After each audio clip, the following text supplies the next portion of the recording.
আমার রাজপথে থাকা অন্তর্বর্তী সরকারের উপদেষ্টা পরিষদ থেকে পদত্যাগ করেছেন নাহিদ ইসলাম। মঙ্গলবার দুপুরে রাষ্ট্রীয় অতিথি ভবন যমুনায় উপদেষ্টা পরিষদের অনানুষ্ঠানিক বৈঠক শেষে তিনি প্রধান উপদেষ্টার কাছে পদত্যাগপত্র জমা দেন। নাহিদ তথ্য ও সম্প্রচার এবং ডাক টেলিযোগ ও তথ্য প্রযুক্তি মন্ত্রণালয়ে দায়িত্বে ছিলেন। নাহিদ ইসলামের পদত্যাগের পর আলোচনা শুরু হয়েছে এই দুই মন্ত্রণালয়ের দায়িত্বে কে আসছেন। আইন অনুযায়ী কোনো উপদেষ্টা পদত্যাগ করলে তাৎক্ষণিক ওই মন্ত্রণালয়ের দায়িত্ব প্রধান উপদেষ্টার হাতে ন্যস্ত হয়। তিনি দায়িত্ব পুনর্বণ্টন করে দেন। তবে কে এই পদে আসছেন বিষয়টি নিয়ে আলোচনা হচ্ছে।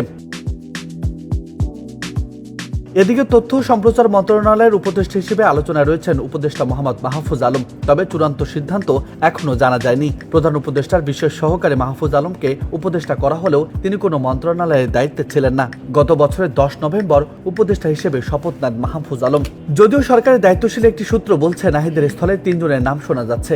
তাদের মধ্যে উপদেষ্টা মাহফুজ আলম, প্রধান উপদেষ্টার প্রেস সেক্রেটারি শফিকুল আলম ও প্রধান উপদেষ্টার বিশেষ সহকারী জ্যেষ্ঠ সাংবাদিক মনির হায়দার। এই 3 জনের মধ্যে মাহফুজ আলমের নাম বেশি শোনা যাচ্ছে। এদিকে আরেকটি সরকারি সূত্র জানিয়েছে কোনো নতুন লোক উপদেষ্টা পরিষদে নেওয়া হচ্ছে না। যারা বিভিন্ন মন্ত্রণালয়ের দায়িত্বে আছেন তাদের মধ্যেই বণ্টন হতে পারে নাহিদ ইসলামের এই দুই মন্ত্রণালয়। নিউজ ডেস্ক, বার্তা 24।